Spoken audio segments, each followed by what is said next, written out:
Hi everyone and welcome back. Here we go. Guess what? There's another Friday. Yay! And today we are going to talk about another one of them buzzwords. And I've got a dare for you. You know those truths or dare? Well, this is going to be a dare because I'm hoping you'll be trusting me enough that I'm telling you the truth from lovely research, books, theories, and notes and things. So, after my truth, we're gonna go on with a day. So, today we're gonna talk about open-minded. Open mind, keeping an open mind, and the way we actually grasp that concept. Because guess what? I I don't know about you, but I'd like to think I am open-minded. And I would find it very hard if someone would just say, well, that's not that open-minded of you. Or none of us actually wants to admit that we're not open-minded. We're quite stuck in set and settled in our own ways and in our own beliefs. And this brings me to the next buzzword, beliefs, and what it is that we actually sort of substitute or refer to when we talk about beliefs. Again, in today's world, we've got so many buzzwords that we almost sometimes I wish I would just take a dictionary and literally redefine what it is that we use on a daily basis and realize that all that these buzzwords do for us, they're just like shush, shush, shush, shush, surfacing or rendering a reality that is truly not there, that we're missing the essence, we're missing the point. Back to the beliefs. Okay, back to the beliefs. So here's the deal. When we all have them, we all have, and we're not even going to go into the ethics and morals and values and all of that jazz. Let's just call them, let's just stick with the beliefs, okay? And most of the times when we say we've got, we have beliefs, we literally mean things or concepts in our mind, concepts, probably not things, that we adamantly think of we are right about. Yeah? So our beliefs are those concepts and things and ideas and ideals and ideology and theories and ways that we adamantly believe that we are right, that we sort of take them as they are, we don't challenge them anymore, because surely when we adopted that position of righteousness about things, we would have tested it somehow. So here's the well, not the contradiction, but here's the challenge. This is not the day, this is just a bit of a thinking exercise, like right now, literally. So we what if, because we do think ourselves as open-minded, what if for a tiny bit of instance we try to trail down, we have a belief, our how things happen, right? We have a belief, we have a way, it's well ingrained there, and it's with us all the time. And then something happens, or someone says something, we get called into something, we get drawn into a situation, something happens, and usually when that something is contradicting our belief or our righteousness, this is when conflict happens, and this is where blood pressure rises, and this is where you me we automatically react in a way that basically we rarely analyze our reactions or observe them. Something happens, it triggers us, and by triggers I mean exactly that. Something happens that wants to contradict our belief, but we are like, whoa, this is my belief. So it's like a dynamic force happening there. My challenge is, think of it this way, because we are open-minded. How about when something happens, we in fact take our belief and suspend it. We don't discard it, we don't eliminate it, we stick with it, because remember, it's ours, we're right, and all of that. But instead of something happen and it's coming and you feel the blood pressure and you're going to have a reaction to it, so instead of in that moment when you observe yourself, take that belief, take that reaction, take it and suspend it for a little while. Just keep it with you, suspended, like nicely on a shelf up here, and think, but what if, because right now there's it's suspended, it's not in the trajectory anymore of whatever happened. So right now you actually have something called a choice point, a transition. We get to pick how it is that we react. We actually get to reformulate the reaction in that situation, not the belief. Just remember, it's suspended, it's there, we stick with it, it's ours.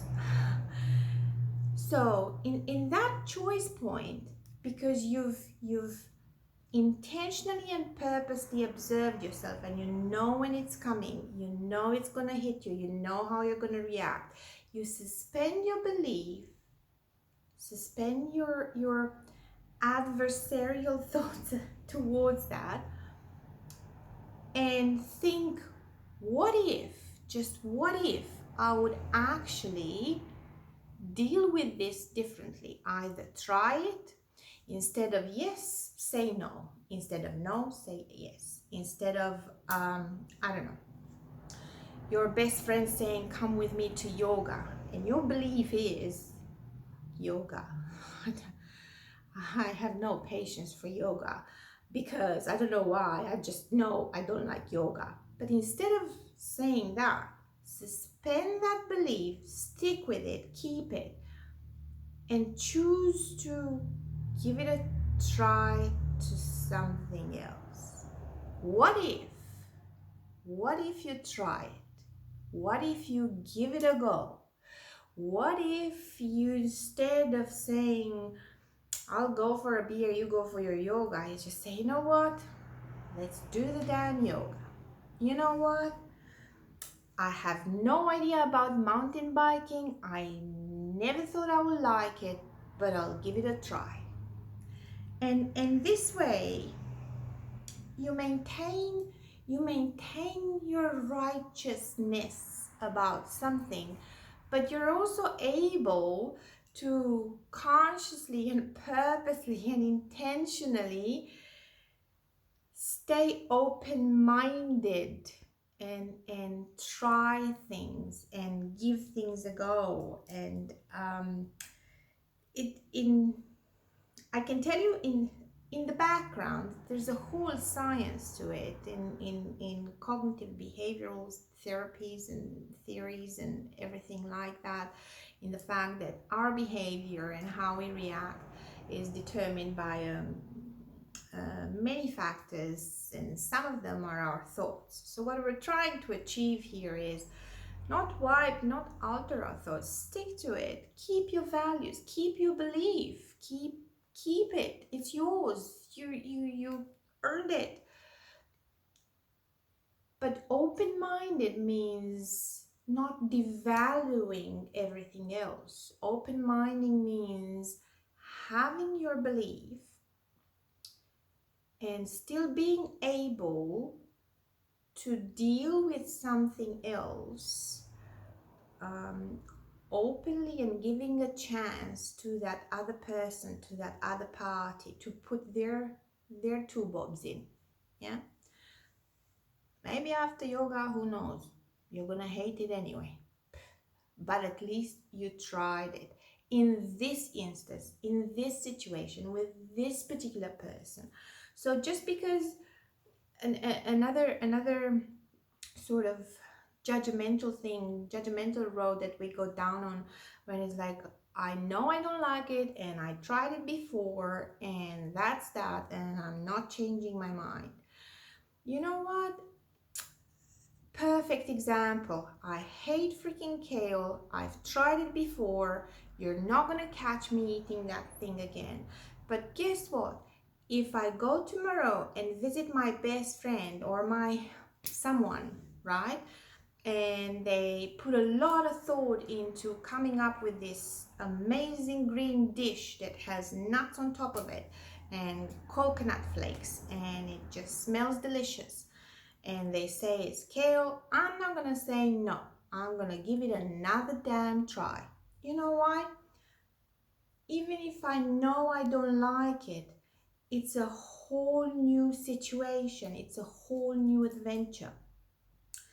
Here's it just think about it. It most of the times when we react, well, not physically, but when we react to a situation with our belief, it's something that just surfaces from within. It's a routine, it's a practice, because we've done that before so many times. But like any other practice, you can always master it, but learn something new. That's the beauty of our mind and being open about it. Sometimes, and okay, maybe yoga or kale or mountain biking are like really mild examples, but in all seriousness, we have on a daily basis triggers, and usually we behave in the nastiest way to people and put ourselves in situations where we're going to have to apologize afterwards, because we think we're right, and we defend that belief to the flag, to the point where we're willing to raise our voice and use that imbalance of power to prove a point. That's not open-minded. That's not that is not a rational way to go about it. That is something you do by instinct. And surely, if you're listening to this so far, surely that means you have the ability to know yourself well, to know yourself when it is that happens to you, which means you also have the ability to give it a go and learn something new and suspend that belief. No one says you should get rid of it. No one says that it's a wrong belief. It's your reaction because of that belief that causes the whole goddamn damage, and the Nile overflows. Now, I wanted to give you a more of a serious example, and by that I mean, again, if you've got kids and your mind is into something, you deem your value of that something is that this is serious and I'm focused and I'm into it, and then you hear this, mom, mom, mom, and it goes on, or dad, and you're like, all you feel it, I know you feel it because I started looking into it and kind of sort of feeling it, and I'm like, in the same time, I'm putting this aside. Yeah, this is serious, but this can wait. There's no drama if I do this 5 minutes later. None whatsoever. There's no, even if I'm on the phone with Jesus helper, I can always say, hold on a minute, I need to sort something out. Just give me 2 secs, or can I call you back? It doesn't matter how serious it is, whatever it is that you're into. When you've got that little mind that you're their whole world, when you've got them calling, you drop whatever damn thing you think is more valuable, you suspend that seriousness, and you go see what happens. Chances are it's a spider. Chances are I can't find my undies with the rhinoceros on it. Whatever those chances are, believe it or not, you being there in a loving way is 100 times better than you 30 seconds ago going, just give me a goddamn second, or whatever that reaction is. Yeah, just think, we do things, we try so hard to be good and to be better, and in my head the better starts with start with what you can control. Start with what you can control about yourself. Start with what you can control about your world. Open your mind, not about freaking aliens and conspiracy theories or God knows what. That's fantastic. Go ahead and keep that. Open your mind about your world around you, your 3 meter space around you. That's what you can control. That's what you're the king of. That's your space. That's your castle. So what I'm saying is really just so simple. Just use your mind when you feel it, that it happens. Suspend your beliefs, suspend the seriousness. Look at it with a genuine interest. Maybe it's not your kid. Maybe it's a schmuck from level 37 that decided to pour an email at you. And you know what? And you're typing that, and you're just like, one of these days, I will give you a piece of my mind, Dave. No, his name is not Dave, but we're just using it for the purpose of this exercise. My point is, save the damn thing, suspend it, go have a coffee, breathe in some nice view from floor 37, and then go back to that keyboard and genuinely think to yourself, if this was my brother, if this was my friend, if this was someone within my 3 meter radius, how would I help them? What would I do? What would that open mind capability that I have would let me tell them? So here's a dare for you. Try this out. Promise me you'll try it. You have to try it. Just give it a go. It's not gonna work from the first try. Just keep at it. 2 days. 2 days, your dare. Stay open-minded. Suspend your belief. You've got your choice point. Pick something else that will make the other one actually not hate you for the rest of their life. That will make your kid look at you like you're the center of the universe, because you are. That's my piece on open mind and some cognitive behavioral theories and techniques. And you've got 2 days. Try it out.